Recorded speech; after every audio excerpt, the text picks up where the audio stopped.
Hello everyone, I hope you all are doing great. So in this lecture we will be talking about the theoretical parts of value added method. Let's start with it. So it starts like this. Value added method बेटा basically addition होती है raw material में value की. Intermediate goods का meaning समझते हो? Intermediate goods basically वो goods होते हैं जो या तो रीसेल पर्पस के लिए खरीदे गए थे या फिर उनमें आगे अभी वैल्यू एडिशन बाकी है. जैसे एक बेकरी वाले ने cocoa powder, baking powder, bread वगैरह खरीदी केक बनाने के लिए, तो केक फाइनल गुड कस्टमर को सेल करा जाएगा, बट जो भी रॉ मटेरियल्स यूज करे जा रहे हैं उनमें वैल्यू ऐड होनी बाकी है. ऑन द अदर हैंड अगर कोई डेयरी शॉप का ओनर मिल्क खरीदता है किसी कस्टमर को आगे रीसेल करने के लिए, तो जो मिल्क उसने परचेज करा है वो भी एक इंटरमीडिएट गुड की कैटेगरी में आता है. तो जब वो फाइनल कस्टमर तक वैल्यू पहुंच जाएगी तो उसमें ऑटोमेटिकली इंटरमीडिएट गुड्स की वैल्यू कंसीडर कर ली जाती है. जैसे कि अगर एक डेयरी शॉप वाले ने मिल्क परचेज करा है बेटा मान लो 50 रुपए लीटर के हिसाब से, और कस्टमर को वो आगे सेल करता है 60 रुपीज लीटर के हिसाब से, तो जो बीच में 10 रुपए लीटर उसने खुद अर्न करा है तो वो उसकी वैल्यू एडिशन है. That is why this method is called as value addition method और value added method. Okay, going further, तो बेटा इसमें प्रोडक्टिव एक्टिविटीज एंगेज होती हैं. अब यहाँ तो खैर एक डेयरी शॉप वाले ने आपको सर्विस प्रोवाइड कर दी, बट बेकरी वाला जब केक बनाएगा तो बेटा वो केक बनाते टाइम उसमें काफ़ी इंग्रेडिएंट्स को ऐड करेगा जो उसने पहले परचेज करे हैं ताकि वो उनमें वैल्यू को ऐड कर पाए further. Is it right? So इसको कैलकुलेट करने के लिए आपको आउटपुट देखना है. जैसे मान लो कि केक की वैल्यू है 400 रुपीज, वो केक की वैल्यू है, और इंटरमीडिएट कंजम्पशन मतलब कि केक को बनाने में कितने रॉ मटेरियल लगे, कितने इंग्रेडिएंट्स लगे. सपोज करो केक रेडी हुआ था 200 रुपीज में, तो 200 rupees intermediate consumption, 400 rupees value of output, 400 minus intermediate consumption, तो 200 रुपीज की वैल्यू ऐड करी है बेकरी ने. अंडरस्टूड? डेयरी शॉप वाले की बात करें तो 60 रुपीज का मिल्क इज आउटपुट, 50 रुपीज की कॉस्ट आई थी तो 10 रुपीज का उन्होंने वैल्यू ऐड करा है. That is how you calculate value added. अब कौन कौन से स्टेप्स इसमें बेटा इन्वॉल्व रहते हैं? पहले तो आपको तीनों सेक्टर्स को क्लासिफाई करना होगा, प्राइमरी, सेकेंडरी, टर्शरी. तीनों ही सेक्टर्स में आउटपुट सेल करा जाता है, तीनों ही सेक्टर्स में कुछ कॉस्ट इन्वॉल्व होती है, तीनों सेक्टर का वैल्यू एडेड आपको निकाल लेना है. कुछ इस तरीके से मैं आपको एक न्यूमेरिकल एग्जांपल यहां बेटा दिखाता हूं. Look closely. So here we have three sectors in front of us: primary, secondary and tertiary. Primary sector में हमने एग्जांपल लिया है फार्मर, सेकेंडरी सेक्टर में मिलर, टर्शरी सेक्टर में बेकर. फार्मर ने वीट ग्रो करा है और इसकी कोई कॉस्ट नहीं आई है फार्मर की प्रोड्यूस करने में वीट की. क्यों? क्योंकि इसको जो भी रॉ मटेरियल की रिक्वायरमेंट थी, सीड्स एंड फर्टिलाइजर्स, वो सारे इनपुट्स फार्मर को गवर्नमेंट से प्रोवाइड हो गए, तो कोई भी इंटरमीडिएट गुड फार्मर का नहीं लगा है. बट जो आउटपुट फार्मर ने सेल करा है उसकी वैल्यू है 1000, तो इसकी पूरी की पूरी इनकम कितनी हो गई बेटा? 1000 रुपीज की वैल्यू फार्मर ने ऐड करी है. एंड देन मिलर, ये वीट इसने किसको सेल करा होगा? मिलर को, ताकि ये इसका आटा बना पाए. बेटा चक्की वाला तो आटा ही बनाएगा ना गेहूं से, तो ये जो इसने वीट खरीदा है इसने इसको गेहूं में कन्वर्ट करके 2000 के हिसाब से बेच दिया. किसको? बेकरी वाले को. बेकरी वाला इस आटा का क्या करेगा? वो इस आटे से बनाएगा ब्रेड. तो उसने ब्रेड बना के बेची कितने की? 3000 रुपए की. ऐसा मान लो आप कि 30 रुपए का वो एक पैकेट बेच रहा है, टोटल उसने 100 पैकेट्स बेचे हैं. So how much income did he make? 3000 rupees. तो ऐसा आप साइकोलॉजिकली इमेजिन कर सकते हो what is been going on. तो टोटल कितनी सेल्स हुई है? टोटल सेल हुई है of rupees 6000, and then total cost कितनी लगी थी? 3000, जिसमें से 1000 रुपए का गेहूं मिलर ने खरीदा था फार्मर से और 2000 रुपए का आटा खरीदा था बेकर ने मिलर से. तो टोटल कॉस्ट लगी है दोनों की 3000, क्योंकि फार्मर की कोई कॉस्ट यहां पर लगी नहीं थी, और तीनों ने मिलकर सेल करी है 6000 रुपए की. तो कंट्री में कितना जीडीपी है, ग्रॉस डोमेस्टिक प्रोडक्ट कितना निकल कर आएगा कंट्री का? काफी लोग बोलते हैं कि सर 6000 आएगा, तो वहीं पर वो बात गलत हो जाती है, क्योंकि बेटा 6000 रुपए की सेल तो हुई है, वो बात ठीक है, पर 2000 रुपए का जब चक्की वाले ने आटा बेचा बेकरी वाले को, तो बेटा इस 2000 रुपए के आटा में 1000 रुपए उसकी कॉस्ट पहले लग तो चुकी है गेहूं में, जो उसने खरीदा था किससे? फार्मर से. बेकरी वाले ने 3,000 रुपए की ब्रेड बेची पर उसने 2,000 रुपए का फ्लावर भी तो खरीदा था from the miller. So be clear about it कि इंटरमीडिएट गुड्स को बार बार काउंट मत कर लेना। अगर 6,000 रुपए की सेल हुई है तो उसमें 3,000 रुपए लगे भी हैं, तो जो एक्चुअल कंट्री में वैल्यू एडिशन हुआ है वो 3,000 का हुआ है, and that is called as gross domestic product at market price. तो तीनों कंट्रीज का वैल्यू एडेड जब हम प्लस कर देते हैं, we arrive at gross domestic product at market price. क्योंकि फार्मर की इनकम 1,000 रुपीज हमने मान ली क्योंकि कोई रॉ मटेरियल कॉस्ट नहीं थी, बट मिलर की जो कॉस्ट थी वो 1,000 रुपीज थी जो उसने फार्मर को पे करा था उससे वीट खरीदते टाइम। मिलर ने 2,000 रुपए का आटा बेचा, बट उस 2,000 रुपए का सेल करते टाइम उसकी 1,000 रुपीज कॉस्ट हम इग्नोर नहीं कर सकते। तो दैट इज द रीजन उसका वैल्यू एडिशन हुआ है 1,000, सेम एज फार्मर। बेटा बेकर ने ब्रेड बेची है 3,000 रुपीज की, it's all right, but he has also spend 2,000 on buying flower from the miller. As a result his value addition is 1,000 again. Now जो आपका value added निकल कर आया था प्राइमरी से, सेकेंडरी से एंड टर्शरी से, वो जब आप प्लस कर दोगे तो आपका जीडीपीएमपी बन जाता है। बेटा value of output is written as gross value of output at market price. Intermediate consumption can be written as IC और इंटरमीडिएट गुड्स। इन शॉर्ट आप उसको इंटरमीडिएट गुड्स भी बोल सकते हो, and you can also call it as intermediate consumption, in short IC. And value added is written as gross value added at market price or GVA at market price. All right. So what I'm trying to tell you is that कि अगर आप gross value added at market price primary sector का plus value added secondary sector का and value added tertiary sector का consider कर लेते हो, तीनों को प्लस करोगे तो इकोनॉमी का जीडीपीएमपी निकल कर आ जाता है। And once you have calculated GDPMP, तो बेटा जो आपने कैलकुलेट कर लिया है वो राइट हैंड साइड पे लिखो, और अगर आपको कंट्री की डोमेस्टिक इनकम पता करनी है एनडीपीएफसी, तो वो आप लेफ्ट हैंड साइड पे लिखो। ये हमें फाइंड आउट करनी है domestic income, and what have we calculated using the value added method, GDPMP. तो इसको हम बोलेंगे गिवन, इसकी वैल्यू हमें नोन है। बेटा ग्रॉस से अगर आपको नेट इन्वेस्टमेंट पे जाना है तो you will have to subtract depreciation from gross investment. Domestic income से डोमेस्टिक इनकम के लिए कोई भी एडजस्टमेंट नहीं है। मार्केट प्राइस से अगर आपको फैक्टर कॉस्ट पर आना है तो आपको नेट इनडायरेक्ट टैक्सेस को रिमूव करना पड़ेगा। With the help of this equation right in front of you, you can calculate the domestic income in the economy, and once you have calculated domestic income, that value is now given to you, that is NDPFC. If you want to find out the value of national income, that is net national product at factor cost, write it on LHS, ठीक है, and domestic income on RHS, national income on LHS. Now how do you convert domestic income into national income? बेटा domestic से national पर आने के लिए all you have to do is to add up net factor income from abroad. These are the steps which you have to use in value added method. All the steps that are written in the notes I have done them, I'll elaborate them again. Primary, secondary, tertiary को हमने classify करा था सबसे पहले, and then तीनों sectors का हमने GVMP calculate करा था, दैट वाज वैल्यू एडेड।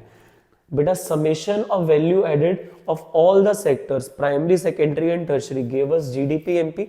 जीडीपीएमपी से डोमेस्टिक इनकम पर आने के लिए हमने डेप्रिसिएशन को रिमूव करा था, एनआईटी को रिमूव करा था, एंड एक बार डोमेस्टिक इनकम आ गई थी तो लास्ट में हमने उसमें net factor income from abroad को ऐड कर दिया था to arrive at national income. So this is the method of value added in order to arrive at national income in the economy. तो वैल्यू एडेड से पहले जीडीपीएमपी आता है, फिर जीडीपीएमपी से आप डोमेस्टिक इनकम पर आते हो, फिर उसमें एनएफआईए को ऐड करोगे तो आपकी नेशनल इनकम कंट्री की कैलकुलेट होकर आती है। अब यहाँ पर एक दूसरा एग्जाम्पल दे रखा है, जैसे बेकरी वाले ने फ्लोर खरीदा ब्रेड बनाने के लिए, उसने जो बेटा ये आटा खरीदा है वो चक्की वाले से 500 रुपए का खरीदा है, और ब्रेड वो बेच रहा है आगे 700 रुपीज की, मतलब जितने भी पैकेट्स उसने बनाए टोटल जो उसने ब्रेड की सेल करी है वो 700 रुपीज की करी है। बेटा जो आटा है वो उसने इनपुट की तरह यूज करा है, रॉ मटेरियल यूज करा है, ठीक है, और बेटा 500 रुपए का वो है आटा, 700 रुपए की ब्रेड है, तो ये वैल्यू ऑफ आउटपुट हो गया। वैल्यू ऑफ आउटपुट यानी कि ब्रेड 700 रुपीज, इंटरमीडिएट कंजम्पशन यानी कि फ्लावर 500 रुपए, दोनों का difference 200 rupees is the value added, उसको हम बोलेंगे value added in the economy. तो जीवीएमपी आप इसको बोलते हो। जब आप प्राइमरी सेकेंडरी टर्शरी का जीवीएमपी प्लस कर देते हो, result becomes GDP at market price. Now what is meant by intermediate consumption? तो those goods which are either bought for resale purpose or for further value addition are taken as part of intermediate consumption. Fine. तो जो good आगे या तो resale करे जाएंगे या फिर उनमें कुछ अभी वैल्यू एडिशन होगी तब जाके वो फाइनल गुड्स में कन्वर्ट होंगे, they are classified as intermediate consumption. इसमें मैं एक चीज बेटा जरा ऐड करना चाहूंगा, जब आप न्यूमेरिकल को अटेम्प्ट करोगे इस मेथड से तो समटाइम्स दे राइट डाउन कि डोमेस्टिकली इतना सामान परचेज करा गया है बाय द प्रोड्यूसर एंड बाकी का सामान इंपोर्ट करवाया गया है। तो in that case you will have to add domestic purchases of intermediate goods with import of intermediate goods. But if it is directly return purchases of intermediate goods तो consider it as intermediate consumption. So basically what I am trying to tell you is that कि जो purchases होती है, purchases लिखा हुआ आ जाता है या फिर कभी कभी क्वेश्चन में लिखा हुआ आ जाता है इंटरमीडिएट परचेजेस, क्वेश्चन में कभी कभी आपको आ जाएगा इंटरमीडिएट कंजम्पशन या फिर intermediate cost, it's one and same thing. तो अगर ऐसा कुछ आपको लिखा हुआ आ रहा है purchases, intermediate purchases, intermediate consumption, INT stands for intermediate, ठीक है। तो ये सब समझ जाना कि आपको उस क्वेश्चन में intermediate consumption as it is दे रखी है, बट इसके कभी कभी ना वो दो पार्ट्स में डिवाइड कर देते हैं। पहला पार्ट हो जाता है domestic purchases of raw materials या फिर intermediate goods, domestic purchases of raw materials लिख देंगे या फिर लिख देंगे इंटरमीडिएट गुड्स। तो जो भी सामान डोमेस्टिकली परचेज करा गया है दैट इज डिफरेंट, और जो सामान आगे से इंपोर्ट करवाया है, imports of raw material short में लिख रहा हूं बेटा, या फिर इंटरमीडिएट गुड्स, इन दोनों को जब आप ऐड कर दोगे तो you will arrive eight intermediate consumption. Sometimes students को कुछ ज्यादा ही कंफ्यूज करने के लिए वो लोग क्या करेंगे, आपको वो परचेजेस भी दे देंगे और आपको इंपोर्ट भी दे देंगे। तो बेटा दोनों को बार बार ऐड मत कर देना। जब परचेजेस उन्होंने दे दिया तो उसमें डोमेस्टिक भी है और इंपोर्ट्स भी है, बट जब वो क्लियरली बोल रहे हैं कि डोमेस्टिक परचेजेस है तो उसमें फिर आपको इंपोर्ट को भी कंसीडर करना पड़ेगा। जैसे कि लिखा है कि कोई फर्म है, उसका नाम है ए, फर्म ए ने फर्म बी से 100 रुपए का सामान खरीदा, तो जो फर्म ए ने सामान खरीदा है ना बी से, तो ए की वो परचेजेस में जाएगा डोमेस्टिक में 100 का सामान। बाकी अगर उसने कुछ इंपोर्ट करवाया तो वो भी कंसीडर करा जाएगा। बी से खरीदा होगा तो वो डोमेस्टिकली ही खरीदा होगा ऑब्वियसली, अदरवाइज अगर बी से इंपोर्ट करवाया होगा तो वहां पर वो लिखेंगे कि बाहर से सामान बी से इंपोर्ट करवाया गया है। बट अगर ऐसा नहीं लिखा तो मान लेना कि अगर ए ने सामान बी से खरीदा है तो वो डोमेस्टिक परचेजेस है, और बाकी अगर अलग से उसका कुछ इंपोर्ट भी दे रखा है तो वो भी कंसीडर करा जाता है। बट अगर आपको इन तीनों में से कुछ दे रखा है, परचेजेस, इंटरमीडिएट परचेज और इंटरमीडिएट कंजम्पशन, तो इन दोनों को ऐड करने की रिक्वायरमेंट नहीं है, इन दोनों की वैल्यू ऑटोमेटिकली इंटरमीडिएट कंजम्पशन में कंसीडर्ड होती है ऑलरेडी। तो इंपोर्ट्स को फिर अलग से मत लेना, ठीक है। वही बात यहाँ पर भी लिखी हुई है कि अगर आपको इंटरमीडिएट कंजम्पशन गिवन है तो उसमें इंपोर्ट्स की वैल्यू ऑलरेडी इंक्लूड करके दे रखी है, डबल टाइम उसको ऐड मत करना, ऑलरेडी इंक्लूडेड होती है वैल्यू ऑफ इंटरमीडिएट कंजम्पशन में। अगर हाँ डोमेस्टिक परचेजेस दे रखी होगी तो फिर इंपोर्ट्स ऐड होंगे, अगर सिर्फ परचेजेस दे रखी है रॉ मटेरियल की या फिर इंटरमीडिएट गुड्स की तो उसमें ये ऑलरेडी इंक्लूडेड होता है, डोमेस्टिक के साथ ऐड होगा, अदरवाइज नहीं होगा। बेटा ये वैल्यू एडेड मेथड के ना और कुछ अलग अलग नाम है, प्रोडक्ट मेथड के नाम से ये काफी पॉपुलर है, तो ये इसका ऑल्टरनेट नाम याद कर लो। अगर एग्जाम में आ जाता है कि solve the numerical using product method या फिर inventory method, output method, industrial origin, commodity service, so all these methods are alternate names for value added method. I believe you can remember these names. Now, value of output is basically the sales and change in stock of a particular sector. तो एक particular sector ने चाहे कोई भी हो, primary, secondary या tertiary, उन्होंने कितनी सेल्स करी और कितना स्टॉक उनका इस साल ऐड हुआ है, कितना अनसोल्ड रह गया, दोनों को जब हम ऐड कर देते हैं we arrive at value of output. So value of output is basically कि आपकी जो मार्केट वैल्यू है फाइनल गुड्स एंड सर्विसेज की इन द इकोनॉमी। एंड अगर सारा आउटपुट सेल हो जाएगा तो जो आउटपुट है वही सेल्स के बराबर हो जाएगा, बट कभी कभी कुछ स्टॉक ना अनसोल्ड रह जाता है तो उसको आपको ऐड करना पड़ता है सेल्स के साथ, तो it become sales plus change in stock. बेटा ये डेल्टा का मतलब चेंज होता है, बट मैं अभी शॉर्ट में लिख रहा हूँ, आप लोग इसको ऐसे डेल्टा नहीं बनाओगे, you have to write down properly change in stock. Sales and change in stock को जब हम ऐड कर देते हैं we arrive at value of output. तो इसमें तो ये लिखा हुआ है कि अगर सारा ही आउटपुट सेल हो जाएगा तो वैल्यू ऑफ आउटपुट और सेल बराबर हो जाएंगे, बट अगर ऐसा नहीं होगा तो आपको चेंज इन स्टॉक भी ऐड करना पड़ेगा। And the formula for change in stock is closing stock minus opening stock. जैसे सपोज करो बेटा कि एक कंट्री है जहां पे क्लोजिंग स्टॉक है फाइनल गुड्स का 100 CR का, कितना है बेटा 100 करोड़ का, एंड देन उनका जो ओपनिंग स्टॉक था इट वाज अबाउट 50 करोड़। तो इस साल कितना स्टॉक और उनका ऐड हो गया बेटा 50 CR का जो अनसोल्ड रह गया। 100 करोड़ का स्टॉक उनका क्लोजिंग है, मतलब ईयर के एंड पे they have goods worth ₹100 crore, and what was the stock in the beginning of the year? It was 50 crore. So how much stock has been unsold this year? That is 50 CR. It will be counted in this year only. For it will not be considered in the next year. It will be a part of this year because सारे inputs raw material उनको produce करने में इसी year लगे हैं। तो sales और change in stock से आपका वैल्यू ऑफ आउटपुट निकल कर आता है। इसको याद रखने का एक तरीका है change in stock. Change in stock में बेटा पहला अल्फाबेट सी आता है और क्लोजिंग में भी पहला अल्फाबेट सी आता है, तो you can remember it that way. Sometimes students get confused कि सर ओपनिंग स्टॉक पहले आएगा या फिर क्लोजिंग स्टॉक पहले आएगा, तो you can remember with the letter change in stock से क्लोजिंग स्टॉक पहले आता है। So this is how you calculate value of output. कुछ न्यूमेरिकल्स में आपको प्राइस और क्वांटिटी गिवन होगी, तो इससे बेटा वैल्यू निकलकर आ जाती है सेल्स की, and then you will have to add change in stock. Basically sales आपको डायरेक्टली नहीं दे रखा होगा, कितने प्राइस पे कमोडिटी सेल हुई है और कितनी क्वांटिटी सेल हुई है, you will be given it together as sales and then change in stock उसमें ऐड कर दोगे तो आपका वैल्यू ऑफ आउटपुट बन जाएगा। सेल भी बेटा जैसे कि दो टाइप्स की होती है, एक जो सामान आपने डोमेस्टिकली सेल करा है डोमेस्टिक सेल्स, और अगर कोई एक्सपोर्ट्स हैं अलग से तो उसको भी फिर आपको कंसीडर करना पड़ेगा। दोनों को ऐड करेंगे then you will arrive at sales. तो ध्यान से सुनो बेटा मेरी बात को, अगर तो आपको सेल्स दे रखी है तो उसमें ऑलरेडी डोमेस्टिक सेल्स भी हैं और एक्सपोर्ट्स भी हैं, बट अगर आपको डोमेस्टिक सेल्स दे रखी है और आपको एक्सपोर्ट्स अलग से दे रखे हैं तो जब आप दोनों को प्लस करोगे तो ओवरऑल आपकी सेल्स बनेगी। फिर इस सेल्स में जब आप चेंज इन स्टॉक को ऐड कर दोगे तब जाके आपका वैल्यू ऑफ आउटपुट बनता है। तो be clear about these things.